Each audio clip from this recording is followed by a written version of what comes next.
De bien longues semaines après les joutes disputées en levée de rideau des 24 heures de Spa, le Belgian Racing Car Championship 2012 a repris ses droits sur le circuit de Zolder dans le cadre des Belgian Masters.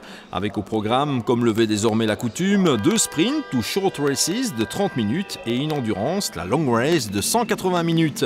Et sur la première grille de départ de la journée, le brouillard s'invitait clairement à la fête, tandis que le tempo allait être donné par la Volvo S60 V8 Silhouette de la R Rétrodor avec Stéphane Lemré au volant, du moins pour les sprints. Et c'était parti pour 30 minutes de short race sur le coup de 10h15 du matin avec un soleil ne parvenant clairement pas à percer la couche brumeuse. Au volant de l'Aston Martin des BRS9 GPR, Michael Schmetz parvenait d'emblée à surprendre la Volvo Silhouette de Stéphane Lemré, s'imposant comme le premier leader du week-end. Le duel tant attendu n'avait hélas pas lieu, la Volvo Silhouette étant contrainte de regagner la pit lane, victime d'un bris de cardan. L'équipe de la R-Racing réussissait la performance de procéder au remplacement de l'organe défaillant en un temps record, de quoi permettre au bolide de remonter en piste avant la fin de la course sans le moindre espoir de bons résultats. Cependant, j'attendais la moitié de la course pour l'attaquer parce que je pensais que ses pneus allaient se dégrader plus que les miens. Et donc je roulais prudemment, mais malheureusement c'est la première fois qu'on roule avec cette voiture à Zolder et je pense qu'on a découvert une petite faiblesse sur le cardan. Bon, voilà, on apprend, c'est la première fois qu'on roule ici et malheureusement le circuit est plus dur pour la mécanique que Francorchamps. Et donc voilà, il va falloir peut-être renforcer ça ou en tout cas rouler plus doucement avec la voiture. Débarrassé de toute pression, l'Aston Martin GPR de Michael Schmetz n'avait plus qu'à se laisser glisser vers l'arrivée pour remporter une nouvelle victoire, démontrant les progrès réalisés par l'équipe de Pino Sperlinga pour fiabiliser la belle anglaise, propriété de Pierre Grivny. Au départ, j'ai dû attaquer très fort. Le départ était correct, un peu du mal à mettre les pneus en température. Évidemment, quand j'ai vu que Stéphane avait disparu derrière moi sans savoir ce qui lui était arrivé, j'ai géré parce qu'en termes de frein, ça reste compliqué avec cette Aston. Et donc, sachant que la deuxième course suivait, j'ai préservé mes freins pour la deuxième course. Autre bolide pointant parmi les favoris, mais absent à l'arrivée, la Porsche 911 GT3 RS Pro Speed de Fred Bouvy n'a même pas passé le cap du premier tour. Quand j'ai embrayé, le levier restait bloqué, donc il a tout le temps patiné. Et puis c'était plus roulable. Et puis à un moment, c'est comme si l'embrayage s'est durci tout seul et puis la voiture n'avançait plus. Dommage. C'est le sport automobile.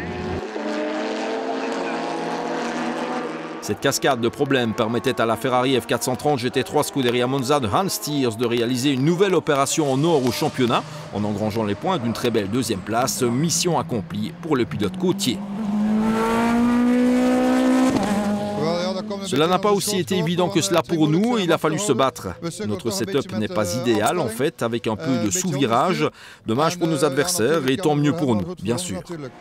Quant à la plus petite marche du podium général, elle revenait à un Didier Grandjean qu'on n'attendait pas nécessairement à pareille fête, au volant de la Porsche 911 GT3 Cup Pro Speed. Mais ce dimanche matin, il fallait avant tout finir pour être bien classé. Malheureusement pour les équipes Bouvy et Kelders, etc. Mais nous, ça nous fait notre affaire puisque c'est la régularité qui paye. Peut-être pas les meilleurs temps au tour, mais la régularité d'un tour régulier et constant sur la piste. Avec les soucis de la Volvo de Lemré, la meilleure silhouette était la Kia Proceed Chad Racing du Britannique Ian Dockrell. Efficace à défaut d'avoir été transcendant, il se classait au 4e rang. Le premier top 5 du week-end était complété par la Porsche 911 GT3 Cup de la Scuderia Kaira, dont les différents pilotes étaient assez exotiques ce week-end. Avec aux manettes pour ce premier exercice, Merzoev Fakhradin, né en Tchéquie, de nationalité azerbaïdjanaise et résident en Suisse. Au volant de la seconde Kia Silhouette Chad Racing, Christopher Dockrell s'offrait la médaille d'argent dans la catégorie Silhouette Pro Evo, même s'il rendait un tour à l'Aston victorieuse de la Joute.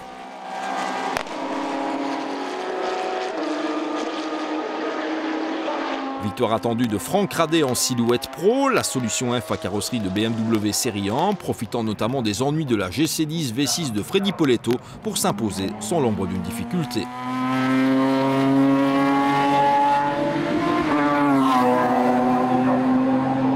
Grosse et belle bagarre en GT Light avec la Ginetta G50 Prime Racing de Jean-Pierre Lequeux qui conservait le meilleur sur la BMW M3 GT4 du français André Grammatico au bout de la Joute.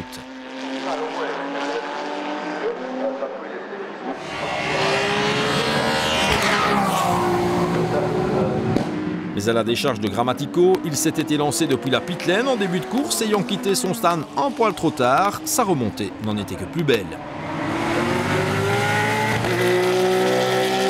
Comme je remontais sur la Ginetta, évidemment, je sentais que dans les derniers tours, il fallait donner un peu plus pour remonter encore. Mais seulement, nous, on a une voiture quand même qui est assez lourde, qui au bout de quelques tours dégrade un peu les pneus. Donc il y a incompatibilité entre trop d'attaque et les pneus un peu détériorés. Donc ça m'a calmé un peu, donc je me suis fait une raison, je suis resté deuxième pour la première course. Quant à la seconde voiture de la Scuderia Kaira, la Porsche 996 GT3 RS, elle était confiée à Bachar Mardini qui était avant tout présent pour apprendre. Reste le cas de la catégorie Tourisme Pro qui voyait Nicolas Jussy décrocher une nouvelle victoire au volant de la Seat Leon Supercopa Team Allure, de quoi lui faire regretter d'avoir fait une croix sur le début du championnat en sprint. Une de plus effectivement, donc on est satisfait. Maintenant on a quand même un souci assez majeur au niveau des freins et bon, on essaie de trouver une solution pour l'endurance parce que là ça va être vraiment délicat. Jussy devançait d'une dizaine de secondes seulement la voiture sœur de Pascal Courrier, privé des services de son habituel équipier Roberto Nalle ce week-end. Pour le bolide de l'équipe Asturcar, le titre commence à se préciser. J'ai eu un petit souci sur la grille malheureusement, donc j'ai pas bien pu rester derrière Nicolas. J'ai le commissaire de piste qui m'a fait reculer, donc j'étais en marche arrière au moment où le feu est passé au vert. Donc c'était pas top, mais enfin bon, j'ai juste la satisfaction de faire le meilleur temps en course des Seat, donc voilà, c'est quand même... mais je risque d'être le poulie d'or une seconde fois. Hein. Nouvelle venue sur la scène du BRCC, la Seat CB Racing de Dimitri Cambier et François Denis ne pouvait que clôturer le top 3 en tourisme pro, le temps de prendre ses marques.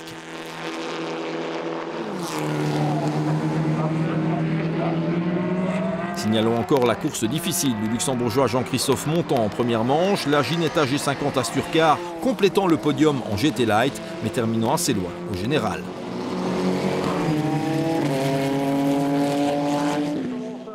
Premier podium assez inattendu donc en short race avec un Michael Schmetz qui prend goût à la victoire, un Hans Stiers heureux de se rapprocher du titre et un Didier Grandjean s'invitant à la fête.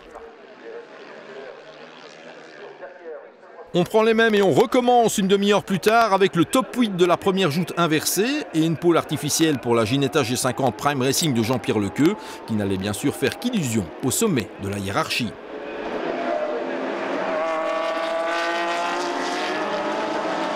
Le premier vrai leader était dès lors Karim Al-Azari, ressortissant des Émirats Arabes Unis, qui ne se faisait pas prier pour positionner la Porsche Scuderia Kaira au sommet de la hiérarchie. Il était néanmoins relayé par Michael Schmetz, dont l'Aston Martin était clairement candidate à un doublé sur le circuit de Zolder.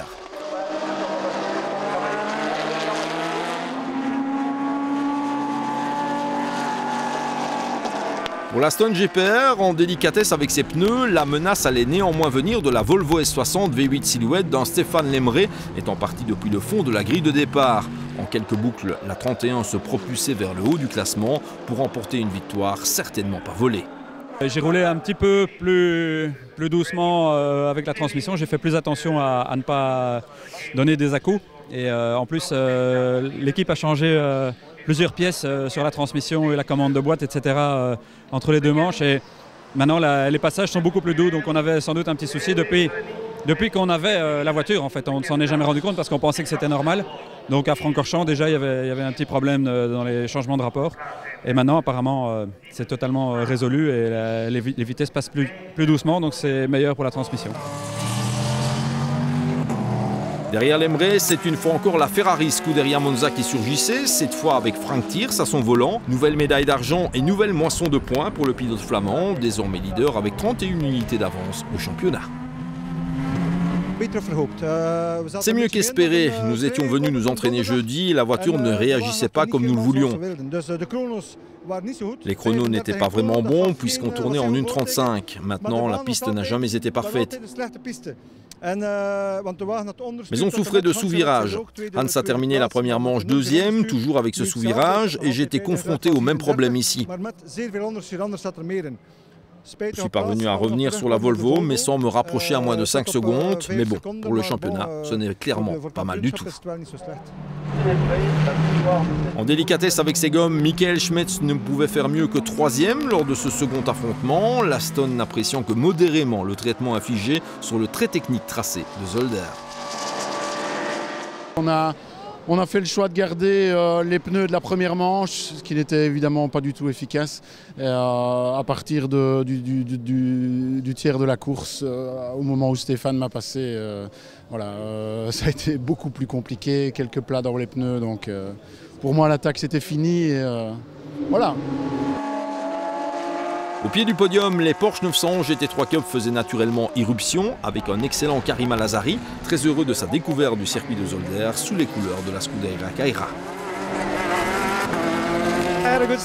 J'ai pris un bon départ et je suis parvenu à prendre la tête au premier tour avec la Porsche 997 GT3 Cup et ensuite j'ai maintenu un bon rythme alors que c'était ma première course à Zolder. La voiture était très bien, j'ai fini 3e de classe derrière les inaccessibles Aston Martin et Ferrari GT3. Je suis très content. Ayant succédé à Didier Grandjean, volant de la 60 de l'équipe Pro Speed Competition, Pascal Muller prenait la 5e place finale, terminant dans le sillage d'Al-Azari.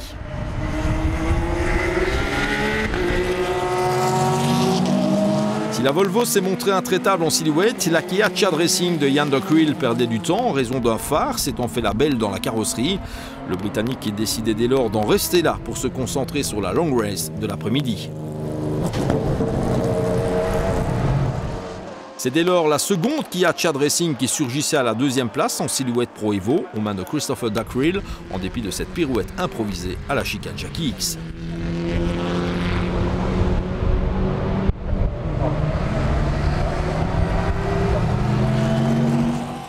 Nouvelle victoire de Franck Radet et de la solution FBMW en silhouette pro, toujours sans trop de difficultés.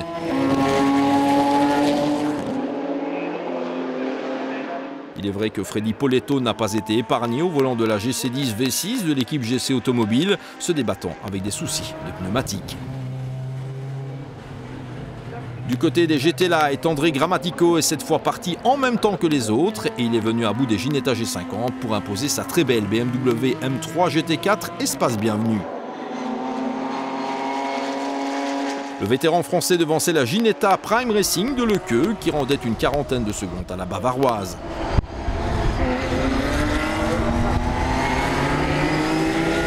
C'est bien sûr l'autre Ginetta, celle de l'équipe Asturcar de Pierre Piron, qui complétait le top 3 des œuvres de Jean-Christophe Montan.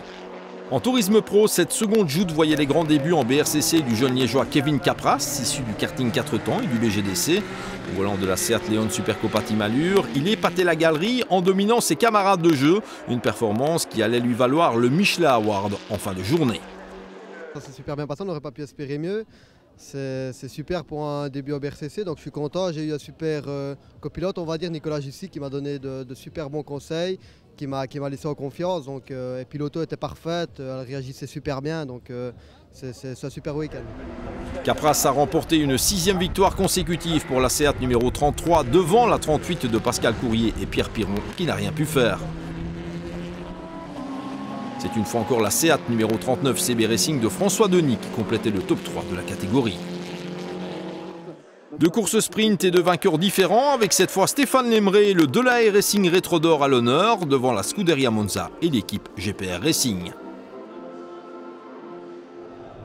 Ce qui nous amène sur la grille de départ de la Long Race, sous un soleil d'été indien, avec un plateau de 25 bolides, prêt à en découdre sur une distance de 180 minutes, une gageure sur le tracé limbourgeois, pas vraiment tendre envers les mécaniques.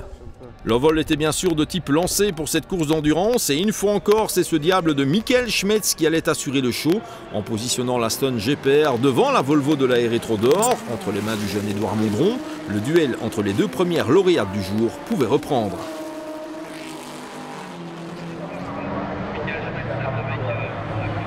Mais contrairement au sprint, l'Aston n'allait pas être capable de faire le break par rapport à la Volvo Silhouette. Une fois Édouard Mondron bien dans le rythme, il passait la vitesse supérieure pour prendre la tête de la course, mais à ce moment, on n'en était encore qu'au tiers de la distance. Derrière les deux leaders, un autre jeune loup, Dylan Derdal, assurait le spectacle au volant de la Porsche 911 GT3 Cup Belgium Racing, partagé avec son paternel Patrick.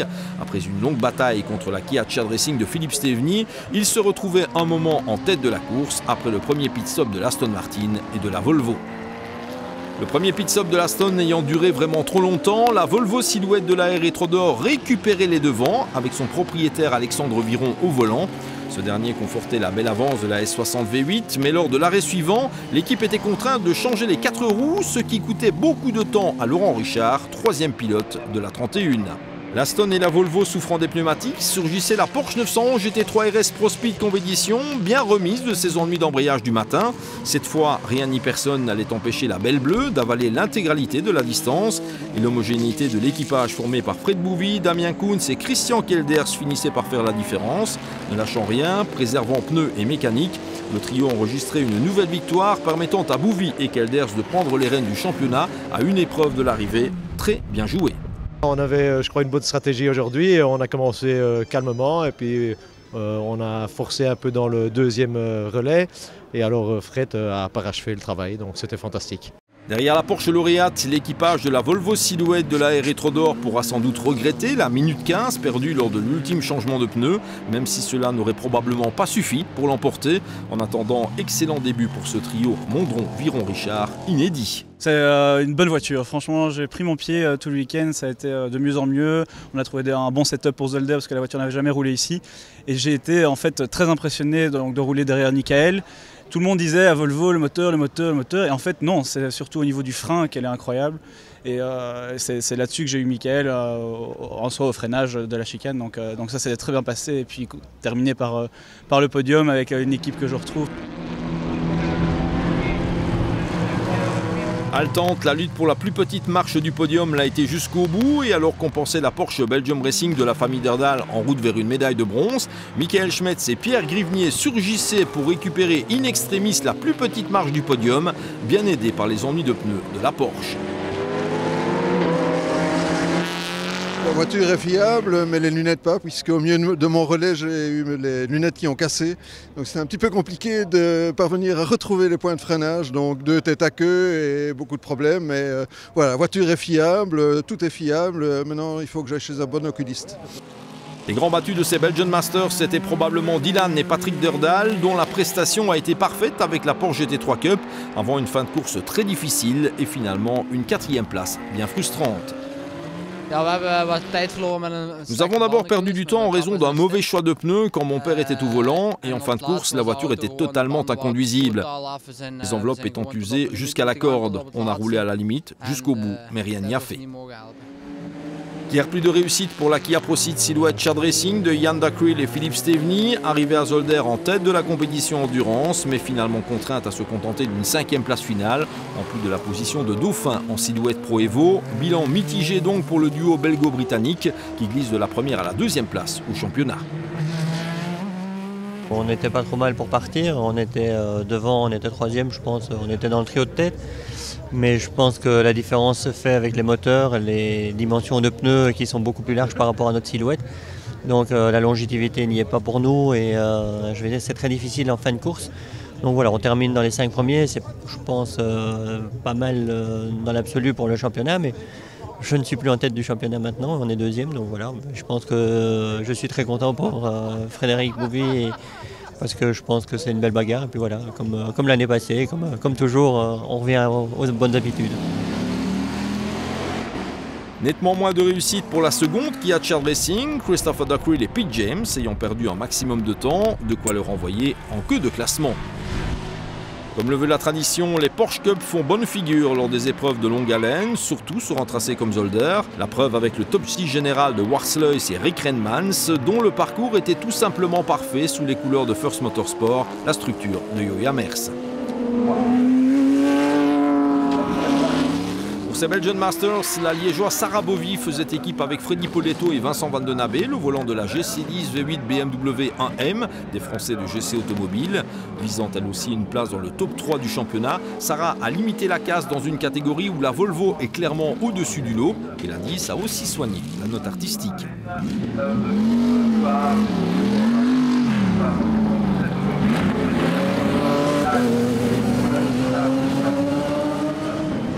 Ça a été difficile dans le sens où j'ai pris le départ avec le train de pneus avec lequel j'ai fait les qualifières. Ça s'est pas trop mal passé au début, malheureusement dès le 2e tour de course j'ai commencé à avoir des pertes de puissance niveau moteur qui sont accumulés et à un moment j'ai même eu une surchauffe moteur terrible qui fait que j'ai fait 2 tours vraiment au ralenti. Et puis voilà, ça venait, ça allait, c'était très particulier, c'était pas facile à conduire. J'ai vraiment essayé de garder la voiture en piste et de rester bien dans le classement. Je crois que je rends le volant, je suis 6e, donc c'est pas si mal que ça. Autre bonne Porsche Cup présente au départ, la 8 de l'équipe Mex Racing était pilotée par Dirk Van Elslander et Lieven Hugebur qui recevaient le précieux renfort de Bert Longin en personne. Un trio efficace qui s'en tirait avec le 8e rang final et un top 5 en GT Pro. Intéressante a été la lutte opposant d'autres Porsche Cup plus anciennes cette fois en GT Challenger. Connaissant parfaitement les lieux, le Hollandais Jean-Pierre Verhoeven et le très expérimenté Eric Bruino ne laissaient pas passer l'occasion de faire briller les couleurs du Speed Lover Racing, remportant la joute et intégrant le top 10 absolu. Bien joué. Ce qui signifie que pour la première fois cette saison, la 34 du Team Allure, pilotée par Nicolas Léonard et Michael Albert, ne remportait pas la victoire. Pas de quoi la faire vaciller de son trône dans la compétition GT Challenger bien sûr, mais au classement du championnat, les 2 pilotes surprises de l'année vont tout mettre en œuvre pour préserver un plantureux top 3, toutes catégories confondues. Le podium de cette catégorie GT Challenger était une fois encore complété par la plus véloce des Porsche 911 type 996 Cup du Yokohama Sky Limit Race Team d'Andy Hanen. Et c'est la 73 de Philippe Huard et Bart Van Haren qui avait le dernier mot, devançant de 24 secondes la 71 de Bruno Vermeuren et Jola Mens. Déception par contre pour la Porsche Cup 60 Pro Speed Compétition de Grandjean, Muller et Matheus qui a connu une course difficile avec plusieurs erreurs, de quoi la renvoyer en dehors du top 10 que le podium absolu de la Short Race numéro 1 semblait déjà loin. En GT Light, les Ginetta G50 ont dicté leur loi à Zolder et c'est la 68 des excellents Pierre-Yves Rozou, Jean-Christophe Montan et Pierre Piron qui a eu le dernier mot, de quoi confirmer leur leadership au championnat. J'ai des coéquipiers, Pierre-Yves et Pierre, qui sont effectivement des coéquipiers de très grande qualité, qui ont su me donner les petits tuyaux pour faire rentrer la voiture à bon port. Et ça s'est très bien passé. Beaucoup mieux que ce matin en short race, où j'ai eu pas mal de petits soucis et de petits soucis techniques. Mais cet après-midi, c'était impeccable. Et avec un temps comme en plein mois d'août, on ne peut que redemander la même chose. C'est l'autre Ginetta, la Prime Racing de Jean-Pierre Lequeux et Jean-Marc Huber-Eken qui prenait la médaille d'argent, échouant à une vingtaine de secondes de la 68 lauréate. Nouvelle venue sur la scène du GT Light, la très belle Aston Martin Vantage GT4 du clan GPR Racing était confiée au Français Jérôme Demey et au Belge Albert Blum. Pas de quoi menacer les Ginetta G50 pour l'instant, mais le meilleur reste sans doute à venir. Ce qui nous amène au Tourisme Pro où la Seat Leon Supercopa Team Allure de Nicolas Jussy, accompagné pour la circonstance par René Brugmans, trébuchait pour la première fois de la saison. Des problèmes de frein ont eu raison de sa prestation, ce qui l'a laissé en 3e position. Il n'en fallait pas plus à Pascal Courrier et Pierre Piron pour décrocher la victoire au volant de la Seat Asturcar, une performance permettant aux responsables de la société Coyote de se rapprocher dangereusement de Jussy au championnat. Il faut toujours un petit peu de chance aussi. Mais on a fait 2 beaux relais, 1h30 chacun et j'avoue que j'avais un peu dur sur la fin. Donc on a géré ça, on savait qu'on avait une avance suffisante. Donc ça relance, je pense que ça relance le championnat au niveau de l'endurance parce qu'on doit être très proche. La dernière course va être déterminante. Par contre, bon, je pense qu'en sprint, la messe est dite comme on dit. Donc déjà un beau week-end pour nous. Par rapport à la Martin des BRS9 de Grignier. La Seat Asturcar devançait finalement la version CB Racing de la Leon Supercopa. Éric Barbary, Dimitri Cambier et François Denis ayant néanmoins eu très chaud en raison d'un accrochage modifiant en profondeur la face avant de la belle Ibérique. Soulignons encore la victoire en silhouette pro de la solution FBMW de Franck Radet et Claudie Tang, classé mais victime d'un bruit de suspension qui l'a empêché d'aller jusqu'au bout de la distance. Parmi les victimes de cette long race, on pointait l'original Saker de Hiddeworks et Wim Juris, qui finissait hélas par casser son moteur, la privant d'un bon résultat en GT Challenger. Abandon aussi pour la Porsche Cup Scuderia Kairam, mais on espère revoir à l'œuvre le trio Al-Azhari, Fakhradine, Mardini en action lors de la finale pour le côté exotique de la chose. En s'imposant lors des Belgian Masters, l'équipage de la Porsche Pro Speed Compétition a donné le coup de rein au bon moment dans le championnat d'endurance. Reste à concrétiser lors de la finale du 10 novembre prochain, sur ce même circuit de Zolder, à l'occasion de la Race Promotion Night, une épreuve exceptionnellement longue de 5 heures et essentiellement disputée en nocturne. Va y avoir du sport.